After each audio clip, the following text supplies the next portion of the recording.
That's one of the things about building your plan in real estate is it's a mathematical problem. The ability to access people has never been greater than it is right now, and it's only going to get better. And so phone prospecting will and always has worked.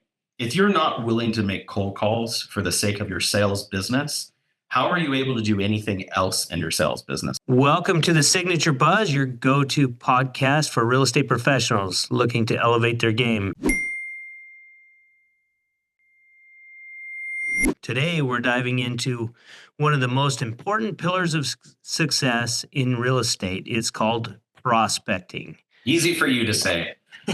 Yep, we're going to talk about building a consistent prospecting routine that includes cold calling, door knocking, networking, and any other type of prospecting we can think about. So we're going to dive into 3 essential strategies to kickstart your year and to keep your pipeline full. So Chris, why does prospecting matter?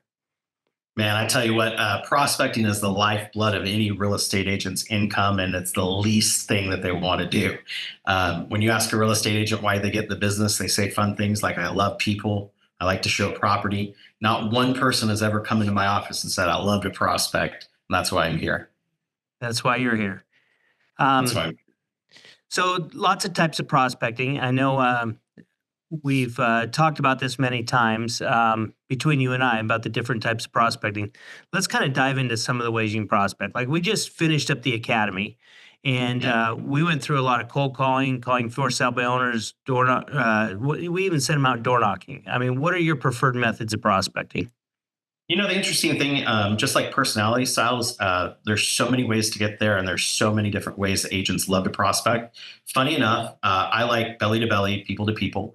And so I loved open houses. Like I would hold what I refer to as high impact open houses, where I had 30 seconds to 40 seconds in front of somebody to make them laugh or make them smile, to kind of form a bond and relationship. And that's how I would jump into prospecting with them. And I had to do all of that hard work to be able to prospect solely by my database. And so it was kind of like that progression of meeting enough people to go through it. But I like open houses. Did you start yours for open houses, or how'd you do it? So yeah, when I first started, I did a lot of what they called floor time back in the day, where you just sat in the office, waited for the phone to ring. But I would hold 3 to 4 open houses a weekend because that was the most economical thing you could do getting started, and the biggest opportunity of somebody connecting with somebody. So yeah, I liked open houses a lot. And then I got into, I started going to a lot of the seminars like Mike Ferry and Brian Buffini and Joe Stumpf and going through that stuff. And so then I got into prospecting on the phone, which I enjoyed thoroughly because it gave me a little bit more control of my business. And we focus a lot of that in the academy of getting them on the phones and that type of stuff. It's more to push them outside their comfort zone and for them to at least try it. And I actually found that a few of them actually took to it and enjoy it. You know, it's funny because hardcore phone prospecting is the simplest. It's just not the easiest thing to do. But when it's 112 outside here in Las Vegas and you don't want to travel outside, I'd rather sit in my office and make phone calls than I would rather door knock or walk around a neighborhood. But it's funny, same thing for me. Like as I got better at talking with people, as I got better at following a script and kind of, rolling out a presence and a process, it was very advantageous to do hardcore phone prospecting from my office. And the thing that people don't understand though is if you're going to take that on as your form of business, there's got to be a lot of it. I mean, you got to talk to a lot of people to get good at it and go through the process. And everyone I know that does that as a form of business, they're doing 6-7 hours of phone prospecting a day after 30 or 40 minutes of practice. 6-7 hours of prospecting, you got to be crazy. Well, I mean, you think about it, if you're just making phone calls and every hour you get 30 dials and you have 10 conversations and you're trying to set one appointment, hell, I got to spend a lot of hours just hitting the numbers I need to make myself look good. I mean, to get 1 or 2 listing opportunities out of it or buyer presentations out of it, it's a numbers game.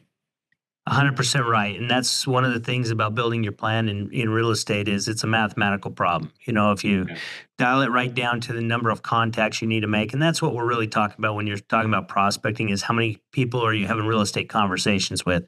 And so I know prospecting sometimes can get it kind of like a taboo word, like I don't want to go prospect, but it's just connecting with people.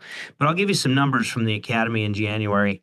Um, we did 3 hours a day, Monday or not Monday, Tuesday, Wednesday, Thursday, Friday. So it was 12 hours of prospecting. The last day, Friday, was out of the doors, but they made, and there was 14 of them. They made 527 contacts talking to people. They generated 56 leads. And mind you, this is 12 hours of prospecting and booked 17 appointments. And Yeah. so it works, right? And it Yes. works whether you're making cold calls, you're calling for sale by owners, you're holding open houses and people come there, you go door to door. And so the key is to have a plan of what you're going to do to make those real estate connections, and then do it on a daily basis, Yeah, right? you're nailing it because the point is that if I don't talk to enough people, like people always say, how did you get that listing appointment today? And how do you have two or three of them to go on? Because I talked to that many people that I got that to happen. What I love about phone prospecting or prospecting in general in real estate, you can suck at it and still get business and get better as time goes on because of the activity will actually cause you to get better. Like if you spend all day, every day on the phone, sooner or later, you're going to understand things you shouldn't say. You're going to understand processes you should do better. And because you're consistent in doing it every day, the ability that you have builds and your skill builds. And it's a momentum based business. So if you're doing it every day, building that momentum, having conversations, you're going to fall into business whether you want to or not. And the reason why we always say agents don't succeed is why they don't talk to anybody. They don't actually say that they're in business doing anything that's helping them. See, we were programmed wrong when we were kids when our parents said, don't talk to strangers, right? Yes. Set you up to fail. No, but so you said something important there. You said something about consistency, right? Yeah. Consistency is kind of the key to being successful in real estate.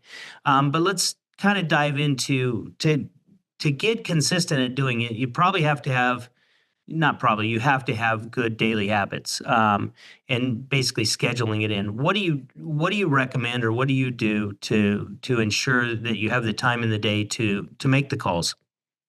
So, if it works for the percentage of people that are killing it at it, why wouldn't I do it the same way, right? I mean, the mirror and duplicate process has always worked. And so, if the majority of high producers are coming into their office in the morning, they're role playing and practicing for 30 minutes when they get there, and they're prospecting for 3 or 4 hours directly after, why wouldn't I do it just like they do? Because if I can mirror their success, I should just put that consistency in my business. There's several people I follow that, when I look at what their diagram is, every day it's the same thing. Every day at their office early in the morning, they're practicing their skills and then they hop right on the phones. There's no intimidation. They just do it. And after doing that for 6, 7, 8 months, it's a second habit. You have to do it. I mean, it'd be like, waking up and not breathing. I mean, you do it, right? Because you have to do it.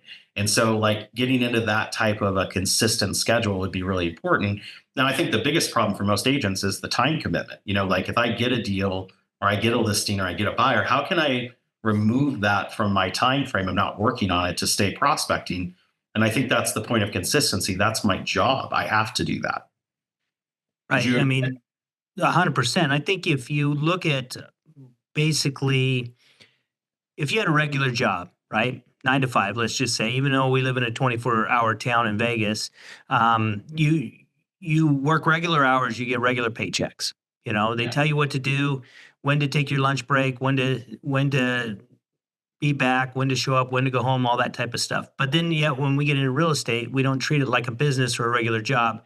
And I think if you just scheduled, and for me, I don't think you need to do 7, 8 hours a day of Right. prospecting, but I think you need to do consistently 2 to 3 to make sure you hit your contacts.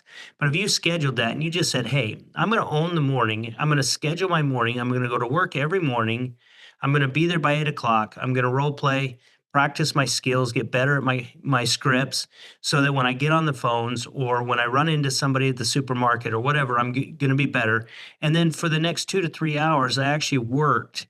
If you just did that, it'd be like a part-time job, and you'd make more money than you'd even know what to do with.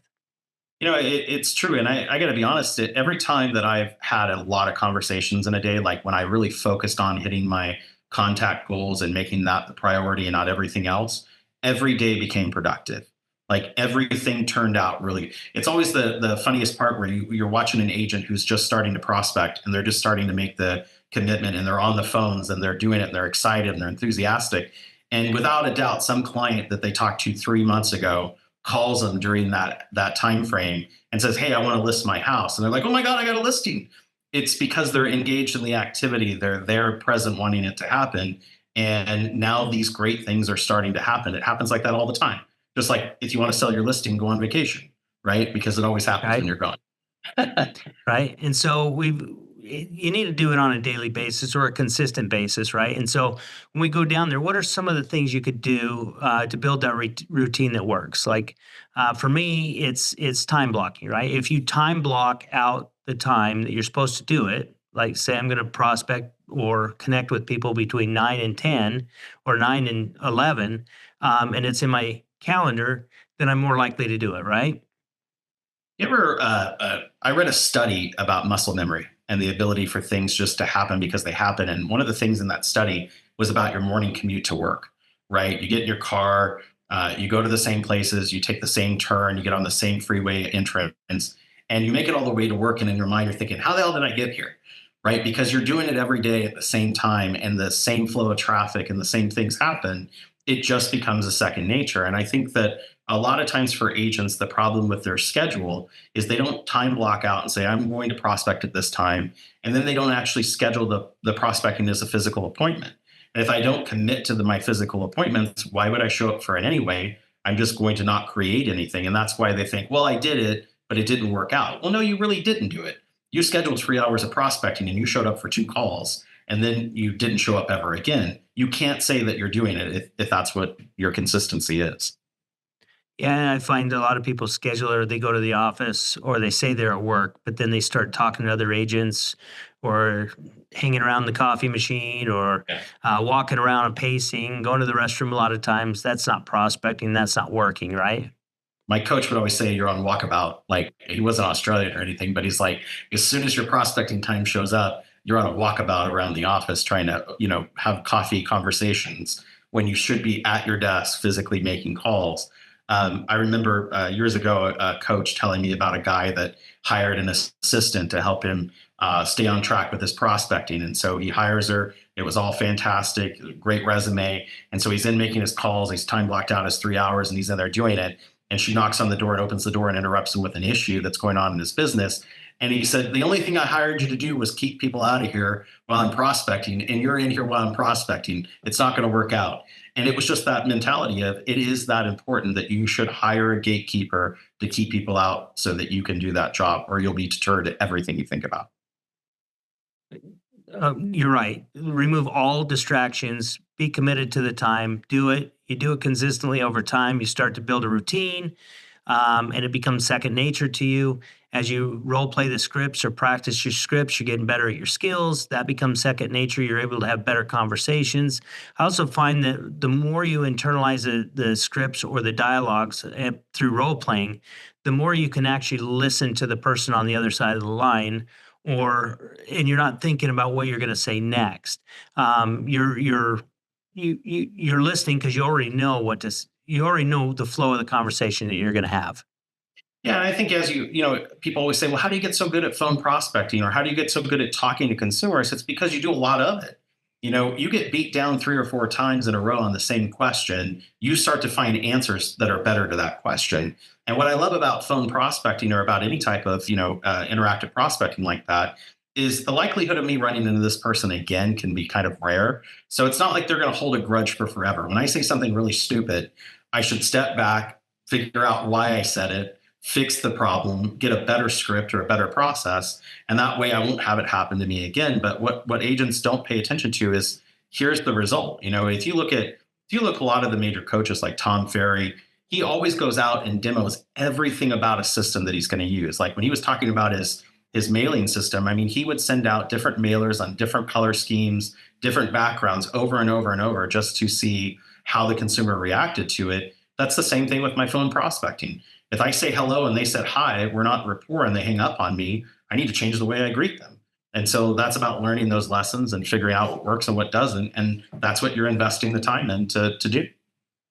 Okay, so what is the best time, in your opinion, um, to prospect or to Are you lead ready? generate? Yeah. Are you ready for the answer? Yep. Any time is the best time. But here's what I think is most important about that. Do what you say you're going to do. So if you make a commitment and you're going to be accountable to say, I need to make 20 physical contact conversations every single day. And to do that, I need 2 or 3 hours to make those connections happen because the numbers and the way I get them. That if something happens, let's say I have a doctor's appointment that I can't reschedule, or I have that $1 million client that came in all of a sudden, and I schedule outside of my prospecting, make it up. I mean, there are 8, 9 hours in a workday. And if you can't get your 2 or 3 hours that you have to have done, get it done. And I've gone up on the weekends and had a phone line installed at my house when we have landlines, just so that I could do Sunday or Saturday makeups of the time that I said I was going to commit to my prospecting. And when I did that, my business always flourished. But a lot of agents just quit too soon. They don't stick to the schedule. They don't commit to the activity, and they don't make enough contacts. You've got to make it happen anytime. But I would say most people do it in the morning. That's just the way it is. Yeah, so I always like the morning for me because I like to get the tough stuff out of the way. I have the saying, own the morning and the rest of the day will follow. Yeah. And I've always divided my day up in the morning is for lead generation, the afternoon is for lead business stabilization. So that's where you're going to take care of your paperwork. You're doing your market analysis, getting ready and going on your listing presentations and appointments and all that stuff. But the morning was focused on that because the energy is the highest. But you're 100% right. The best time to prospect is when you do it. Right? There are people that answer the phone at night. There are people that answer the phone in the afternoon. And there are people that answer the phone in the morning. There are definitely some tips that I've learned over the years that can be more impactful. One of those is if you are prospecting out of state owners and they live on the East Coast, you could start earlier at your office and be able to connect with them when it's 9 o'clock their time, but it's 7 o'clock or 6 o'clock here. You could be more productive with the time you have allotted. There's other things you can do where, when you call randomly and the first person hangs up on you, it kind of hits your ego and your mindset pretty hard. I always like to start with kind of a softball. So I would call someone in my database, like a relative, my mother, a family member that usually would answer the phone so that I could get myself in the rapport of having conversations and talking about real estate and sales and then hit the hard ones. But just to put me in a better position of success, I would do those things so that, it wouldn't dramatically negatively affect my mindset as it happened. And I think to your other point, none of this is personal. I've been called every name in the book.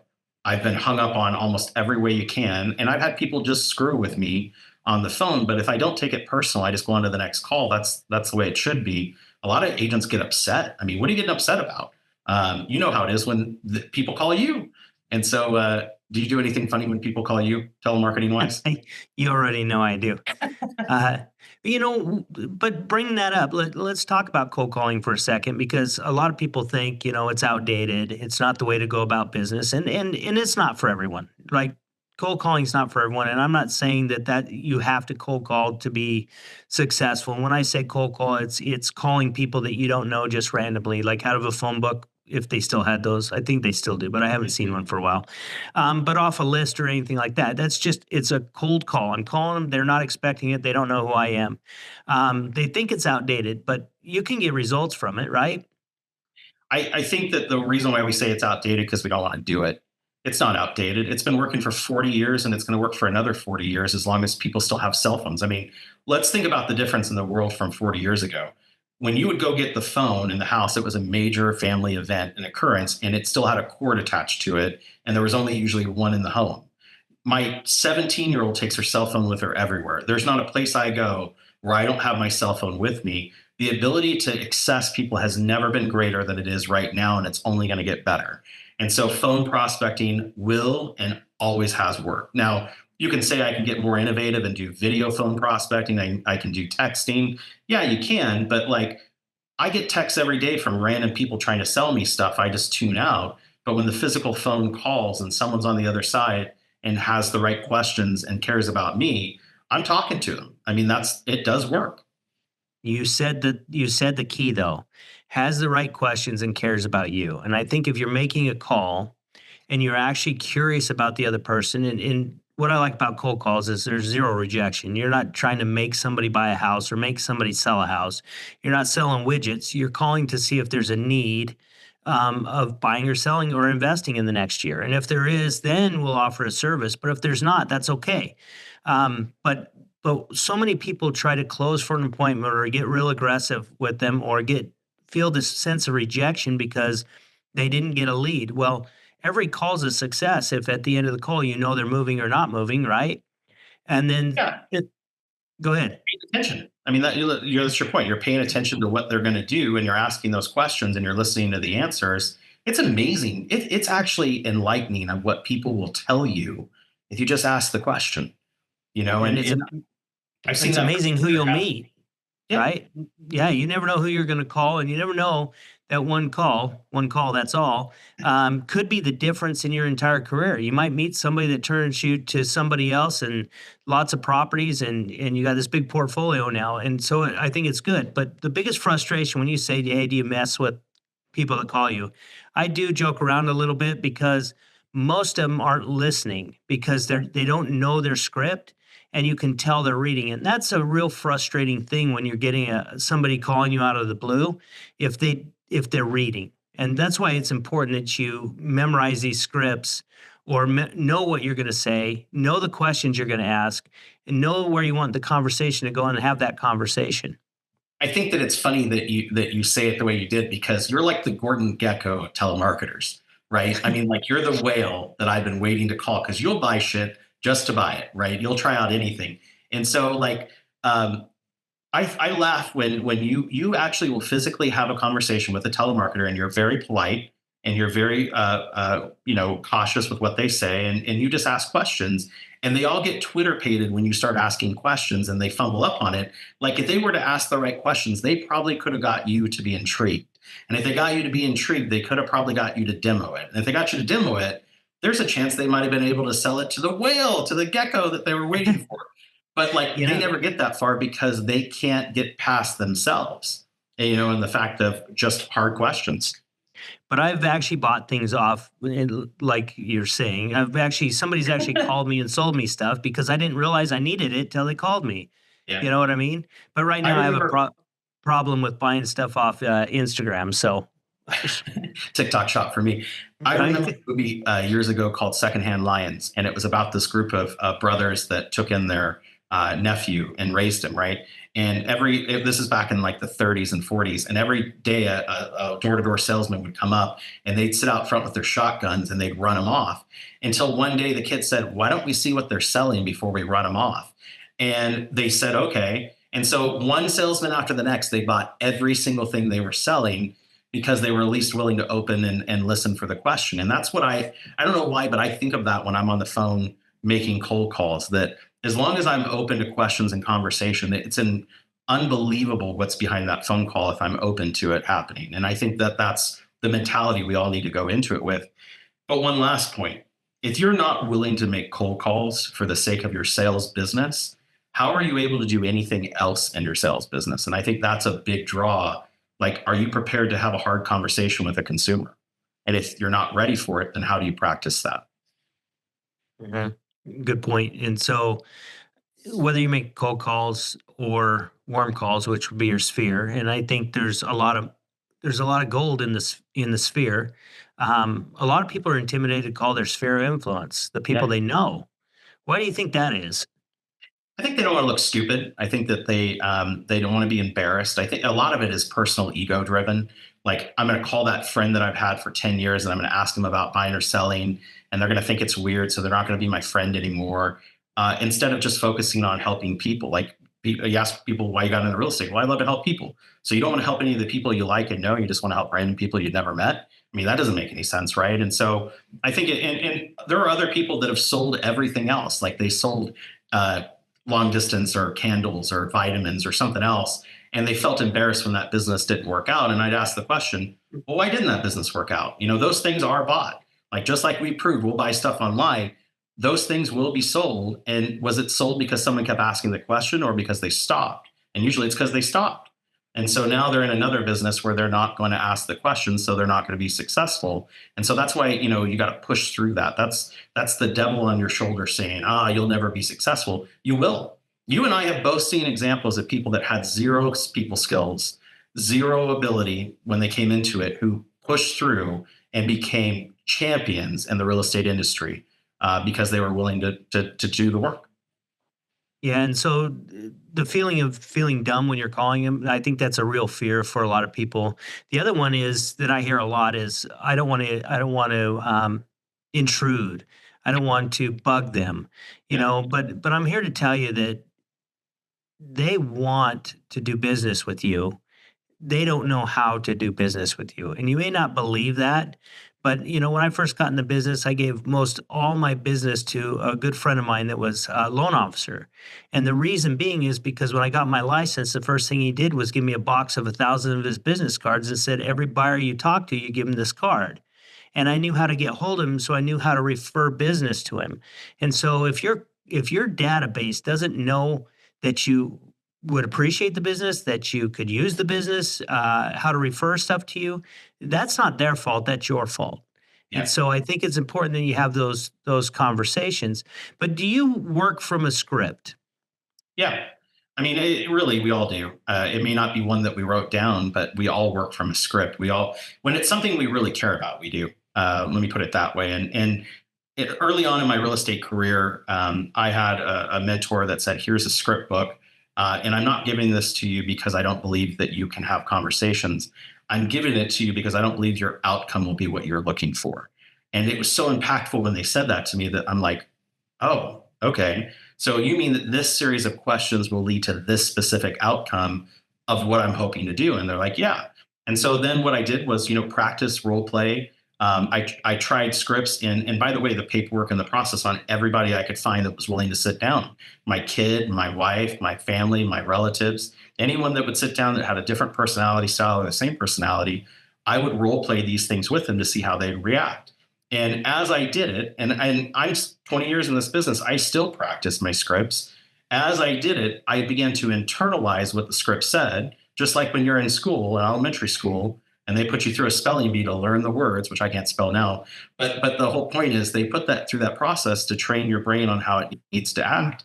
And that's what would happen. Now I can have a successful conversation with a series of events that leads to the outcome I want.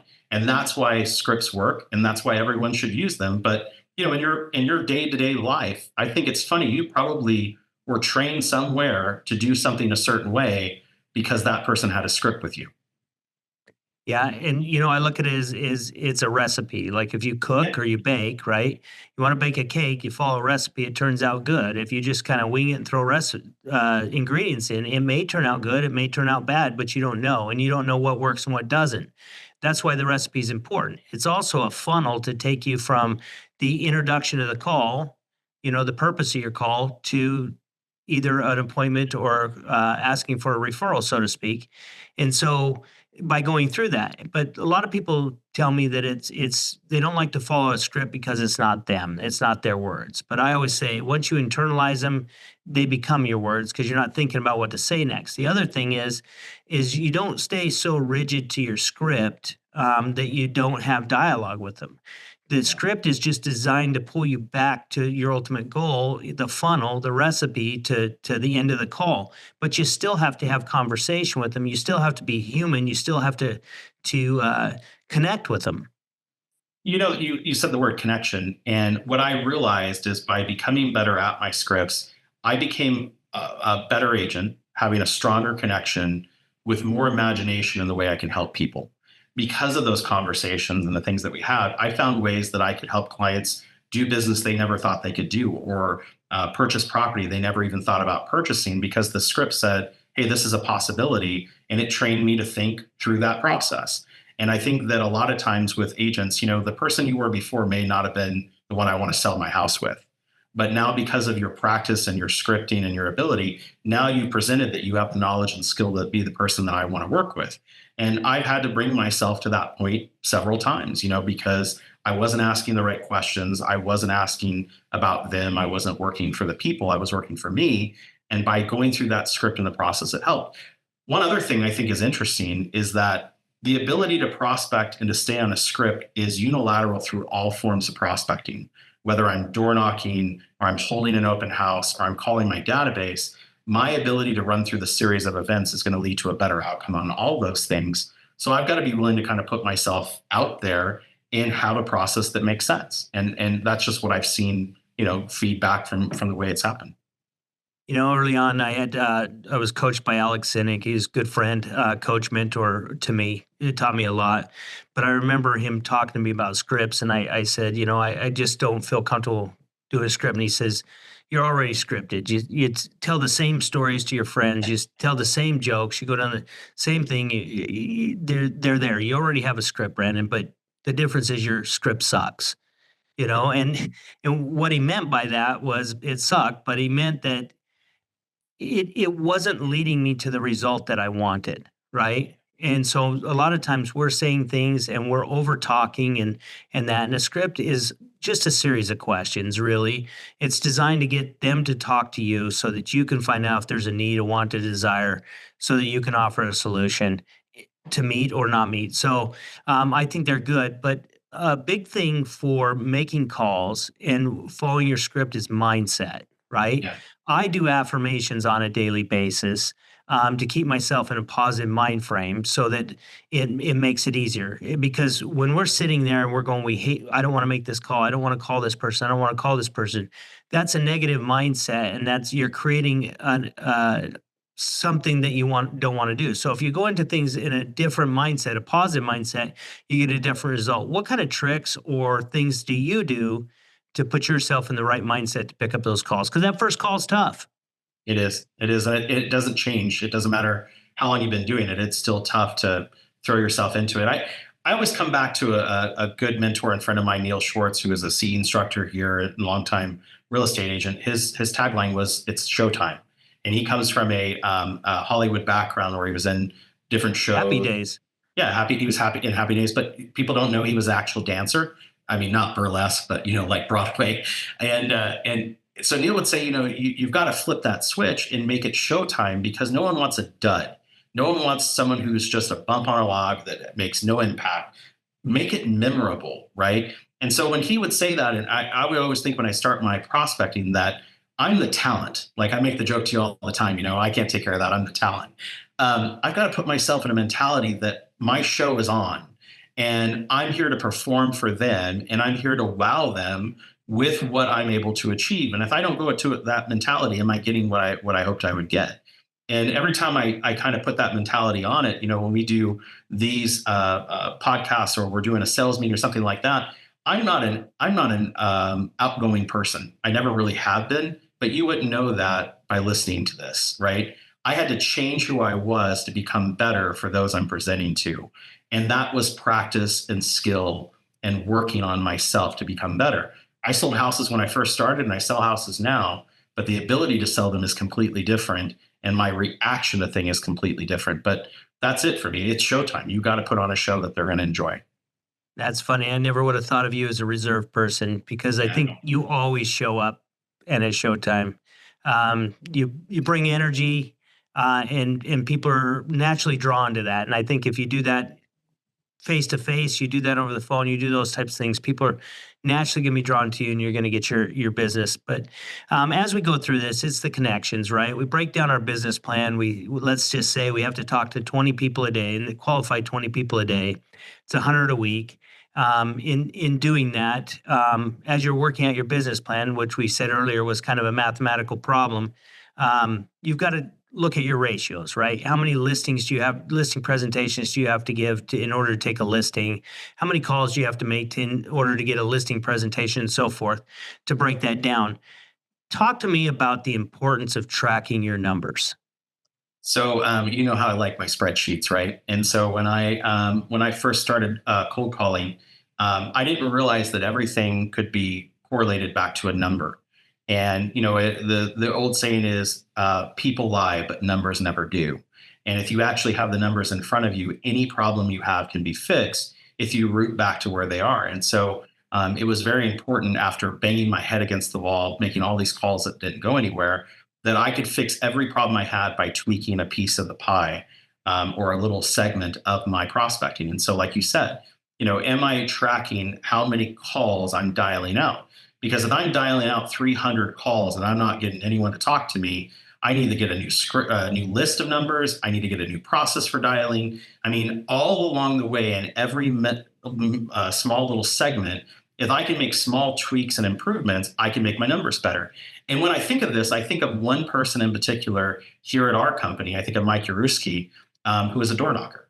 But his background is in alarm sales. And I asked him one day, I said, "Hey, Mike, how many doors did you have to knock to sell one alarm?" And he's like, 31.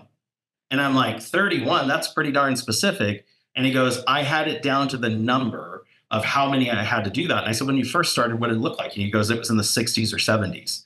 And so the whole point was, by tracking his numbers, he knew that he could get to that ability and skill. And I'm sitting here, if I'm making phone calls and I know every 31 phone calls I can take a listing, I'm going to make my phone calls. And I think that's the problem. Most agents don't know where the gold is, so they stop digging before it happens, right? And so if you're tracking those numbers and you're actually looking at that, it's amazing how you see the cycle of your skills getting better as you progress through it. Yeah, and I like them because of this. Like when I teach the academy, we go through the process. They track their numbers during that week, which is important. That's why I was able to rattle off the numbers Yeah. that they had. I had a picture of the board that we wrote them down on. Um, and then after they leave the academy, they don't necessarily track their numbers. And I always use this analogy. It just basically says, if you came to me 30 days after this class and you said, "You know what, Brandon, this stuff doesn't work." And I said, "Show me your numbers." And then you said, "I don't have any numbers." Then the only advice I could give you is, you're not making enough calls, right? You need to talk to more people. Because I know no matter how bad you are at your script and stuff, you talk to enough people, eventually you're going to get a piece of business. Um, so that would be the advice I give you. But let's say you did track your numbers and we look at it and you're having no problem making your calls. You're even having no problem booking your appointments, right? You go on 50 listing appointments over the month and you don't take any listings. The problem isn't your calls. Your problem is your listing presentation. So it allows me to help diagnose where there's a potential problem in your business that we tweak. Because if I would have just told you to make more calls, you would have gotten more listing appointments that you wouldn't have taken listings, and your frustration would have built even more. And so the number tracking actually can help you so that you can get better at the different places in your business that you need to, like your listing presentation. It's all in segments. I mean, like, it's funny when we go through education or school or anything else, we go through segments of education to get better at it. Your business in prospecting and your ability to convert business has minor segments that each matter. And some people are really good at a lot of segments just off the cuff, and other people need to really work at it. And so if you really departmentalize all those little pieces and track them and put time and energy into them, it's amazing how you can watch the business flourish. I'm reminded of an agent, Joel, who I coached about 10 years ago. And Joel came in and he said, "Man, I don't know if this is going to work out." He goes, "I'm door knocking like crazy. I'm holding open houses like crazy." And I'm like, "Well, where are the leads, right? Where are the people that said maybe?" And so he pulls up a spreadsheet, and it's a beautiful spreadsheet. He must have spent 3 days on it. And in the spreadsheet, he's got 90 leads that are sitting in there. He goes, "These are all the people that gave me their information." And I said, "Oh my God. So what did you do with them?" He goes, "Well, I haven't gotten around to all of them. I'm out prospecting." And so he had a lead follow-up problem. Like, he created the people, but he wouldn't contact him right away. And so, like, we fixed his lead follow-up problem. And now he's one of the top 200 agents in Southern Nevada every single year. And it's the point of one small adjustment and one part of your business, when you're willing to commit to the activities, can fix everything that's wrong with it. And I just always come back to that point that, when you're when you're in real estate, you're self-employed. And when you talk to yourself, you're having a staff meeting, right? And sometimes you should fire yourself and rehire yourself and say, "What are you really doing? Stop lying to me. Let's do these things and make your business flourish." So tell me this. Give me one story or one instance where you called somebody you didn't know and you got something out of it. Tell me a success story. Okay, so this is a little bit of a different scenario, but I want to put it out there because it's the point, right? So one of the best resources of real estate leads in real estate for a long time was sign calls. And what would happen is this person would call your phone. You'd either answer or you wouldn't. Sometimes they leave a message, or sometimes they wouldn't. And so the ability to put yourself out there and to see what things are about is really important. And when I signed up to be a realtor, I agreed that this cell phone number that I have was marketed. I got to answer it. Like, I can't change from Sprint, who I've been with now as T-Mobile for the last 25 years, and go anywhere I want unless I keep this number and it goes with me. And so I had this missed call, and usually I would have just let it go. But in sales, I got to go for every opportunity, whether it's a wrong number or not. And I called this guy back. His name is Alex. To this day, he's one of my best clients. And I called him and I said, "Hey, how can I help you? I just missed a call from you. This is Chris Bishop, the realtor." And he goes, "Oh my God, yeah, I'm outside one of your properties. And I didn't think you called me back. I've called realtors all day long. No one's answered. And I have an interest in buying this home." The guy has bought 20 homes from me, 20 homes, because I called back a number that didn't leave a message. That's the example of actually putting yourself out there and being able to have conversations. I didn't go through a major script and say, sign hard 3 copies. I just talked to people and asked him questions. And I think that that's the point.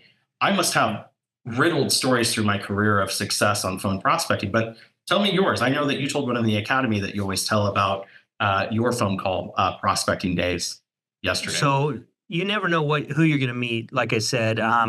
But one of the biggest connections I made from calls, we would call them for sale by owners. I actually came across a FISBO that was selling his own home, and he was a real estate attorney, and he ended up I never did get his listing, but he ended up becoming my real estate attorney in Salt Lake. And he helped me through a lot of different things. And so that was a great connection. And so not every call is going to end the way you think it's going to, and you're not going to meet the people you necessarily think you're going to, but you never know who you're going to meet. And so I think that was a huge success for me, even though it didn't translate into a commission. I think he saved me a lot of money over the years. Hey, and not everything is roses, right? I had one that's very interesting. I was doing expired listing calls. And back then, we didn't have these great systems that just sent you numbers to call. We had to actually scrub the MLS and find their information and find their phone number. And I'll never forget, this guy's name was Giuseppe. He's from Italy. He had a very big Italian accent, very nice guy, probably about 4 foot tall. And he was a maitre d' down at one of the hotels for like 30 years. And so I get him on the phone. I go through my script. I book the appointment. I get to his house 15 minutes early. I've got everything ready to go. I got my paperwork with me. We walk into the house, and from the second he opened the door, I don't know what the hell happened.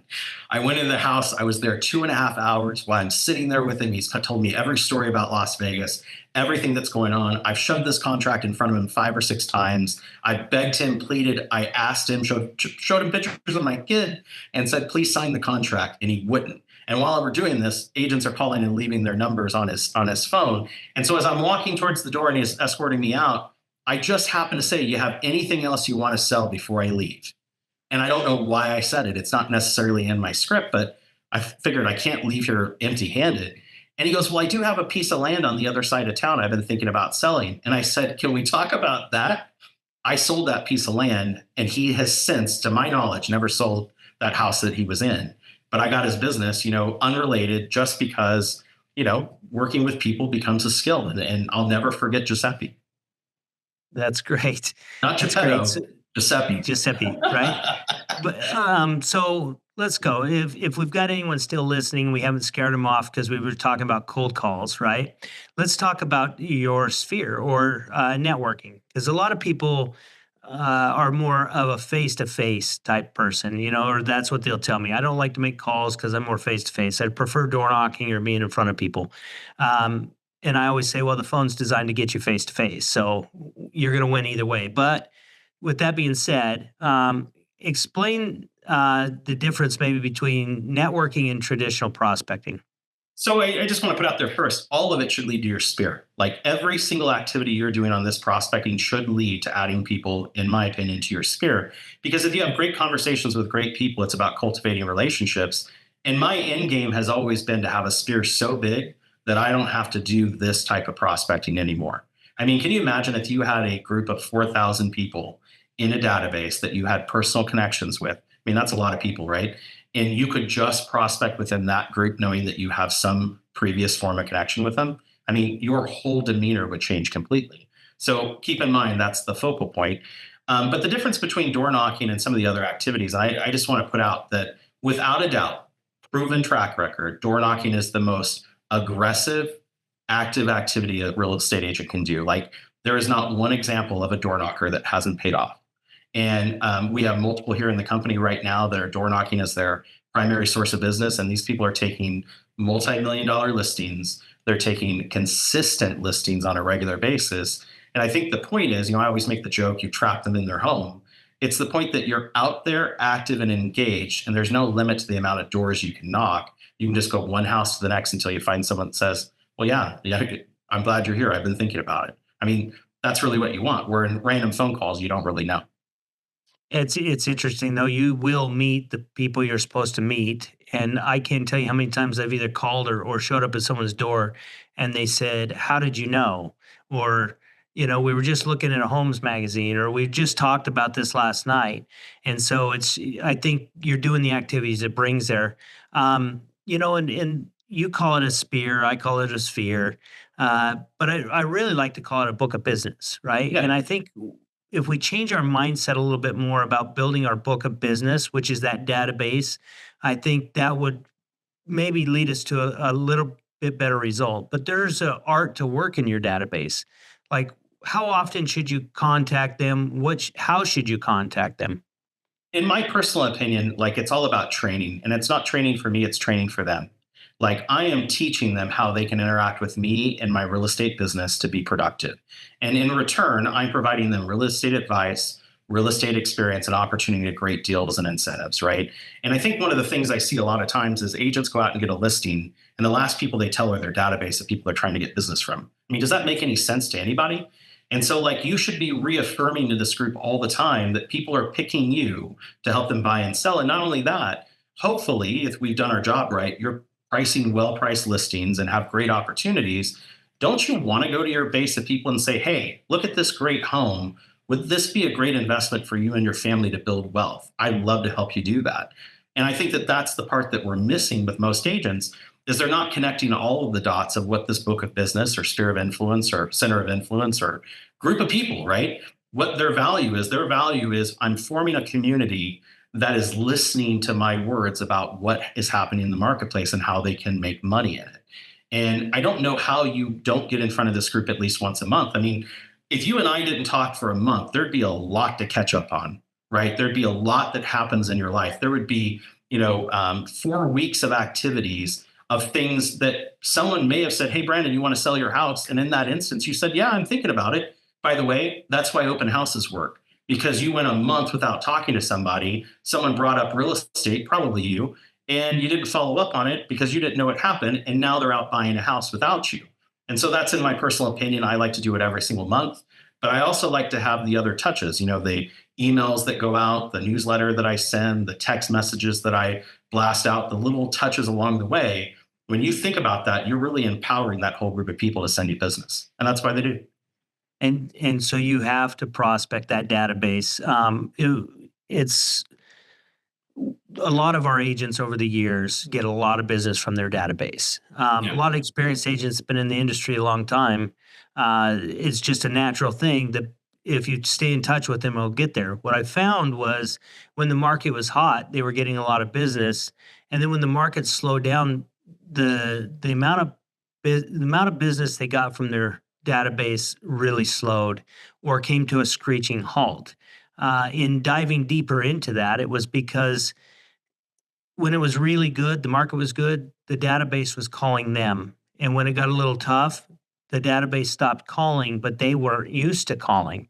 And so I think it's important, like you said, to call them on a regular basis, but also to stay in contact with them through the mail, through newsletters, email, different things like that. But don't hide behind just email, because if they don't check their email, are you really reaching out to them? I think the other thing is too, like, what usually happens is an agent gets in the business, they start their prospecting, they get through their personal issues, we'll call it, and they start to have success. And then the first thing they do is they look for some way to take themselves out of it so they don't have to do it anymore. And I'm going to say that's the dumbest thing you can do. If you take yourself out of your prospecting and bring someone else in to do it, how long until they don't need you? How long until they know how to do it and can go do it on their own and there's no physical benefit anymore? And so the whole point is you could figure out every other piece of your job, every other task that you do as an agent in the practice of real estate. You could figure out someone better and highly more qualified than you to do it and pay them a reasonable salary for it. But you couldn't do that with your prospecting. Like you literally have to make that the priority and everything else revolves around it. And by doing that, you'll have a successful business. The other thing is, we talked a lot about the consistency factor of it. And if every day they knew that you were here calling, the question I get from a lot of agents is, well, I've run out of people to call. Who do I call next? I mean, you should never run out of people to call. If you're growing your database and you're talking to your database and all the new people around every listing, all the new people around every buyer that's out looking, and you figure out how to connect those dots together. I'll give you a great for instance. I've got a buyer that's out in the marketplace looking to buy a home, and his home doesn't exist. It's not on the market. It's not for sale, but he knows the community and he knows the model.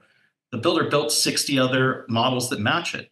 I could get in my car and door knock all 60 of them and present my buyer as a buyer for them and happen upon a listing and that purchase. But are agents really willing to go to that link to have success? The ones killing it are, the ones making a high level income are. But that's the point. Like the only limitations I have are the ones I put on myself.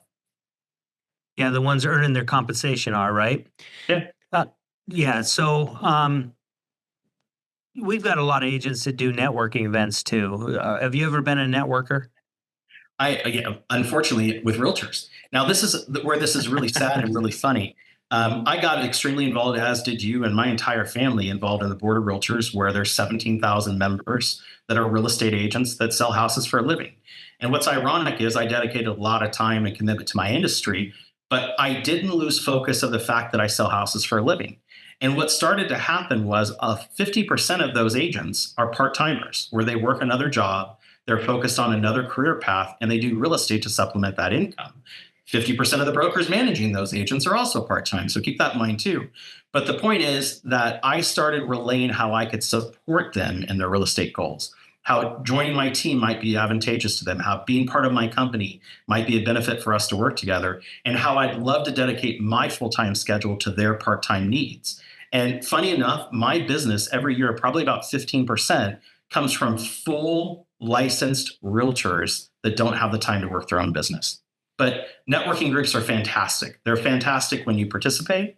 They're fantastic when you are willing to coordinate with them and tell them what you do for a living, and when you're going to reach out and call them, just like any SOI. I mean, that's all I see it as. Your networking group is an addition to your SOI in another field to prospect. In my The key is they have to know what you do, right? You can't just go to a networking event to have a drink. You've actually got to talk to people, which is prospecting, and you kind of got to go through that process. And we've got some people that are really, really good at it. That's just never been my forte, and that's okay. And that's why I say this is what's neat about this business is you don't have to do the same thing I do or make cold calls or do these things. You got to figure out what works for you. The difference is you got to diversify and do something. Yeah. Well, and I think that people put themselves in networking groups they have no passion in just because they are hopeful for a deal, right? I mean, if you don't like dogs, don't go to the dog park hoping for a real estate transaction. It doesn't happen that way. But people forget about the networking groups they've been a part of all of their lives leading to this point. And I'll give you a great one. The high school I went to a very small private school here in Las Vegas that was downtown. There were only 300 kids at any given time in the school. My graduating class had 32 people in it. And that to me was an important strategic networking group for my business. I've sold probably over 30 homes to the people in that group, their relatives, family members, school friends, and things like that. And three of the people I went to school with are real estate agents, and two of them work here with me at Signature. And the point was that I used the group to provide value to and to provide value to me. And I always looked for opportunities where we could work together. But I found a networking group I was very passionate about. I think if you look at every major charity here in Southern Nevada and probably across the country, I bet you'll find a realtor on that board somewhere. They may be a private realtor, or they may be a public realtor, but I guarantee you got one. Yeah. So what would be advice for anyone listening? What would be the biggest mistake you could make with prospecting? Not staying consistent. I mean, I know we've hit that a few times.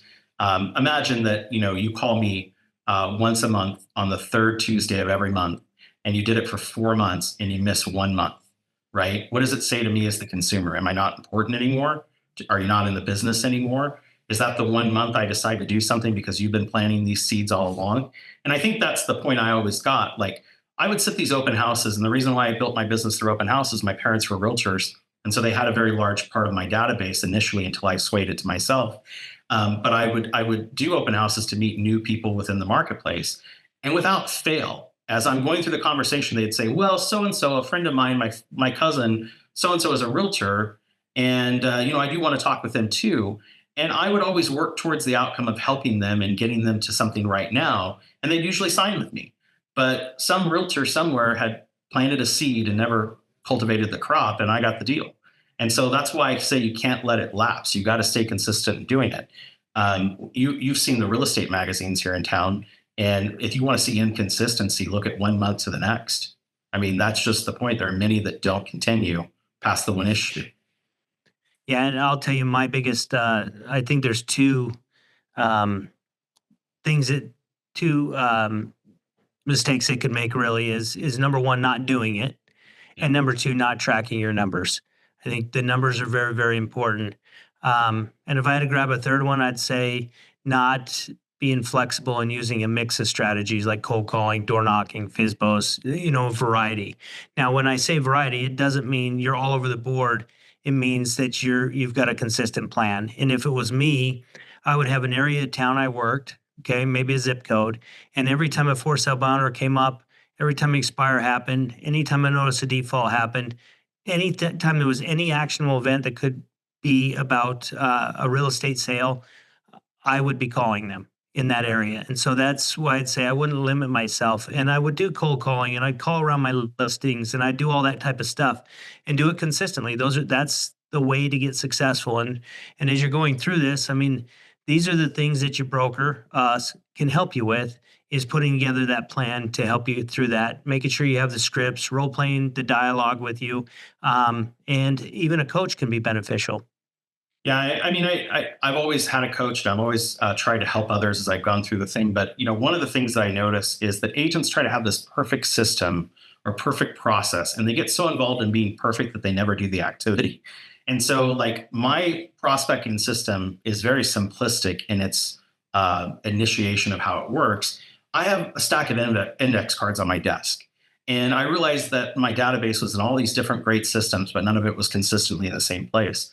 And so I took it all out, put it in one Excel spreadsheet. Every prospecting activity I do, whether it's an agent, a referral agent, a new client, a referral from a client, they go on an index card and they go on that spreadsheet. And I itemize who they are and where they're at, so that anytime when Brandon says, "Hey, Chris, let's do prospecting today," I can pull out a stack of 150 index cards and start making phone calls immediately from those cards with no ifs, ands, or buts or BS excuses.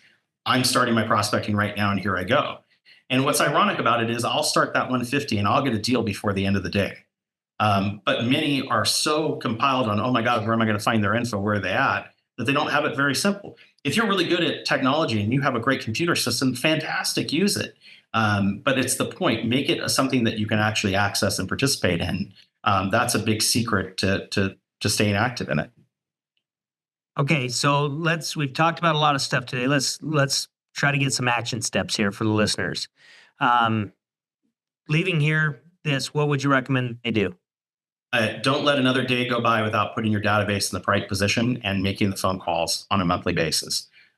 You should have it in an easy place. You should make a commitment to have a good script that you feel good about. If you don't like the ones we give you, write one out. Try it until it gets better. But make sure you're making those calls every single day. I mean, it should be a mix of calls to your database. And my hope and goal for every agent I work with is that you're making 20 calls a day to a group of 400 that are in a database.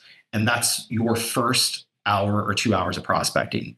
The other hour or 2 hours on some other field, whether it's door knocking or open houses or someplace else, that you're getting new people and you're looking to make 10 or 12 more contacts for that day to have a well-rounded business of activity.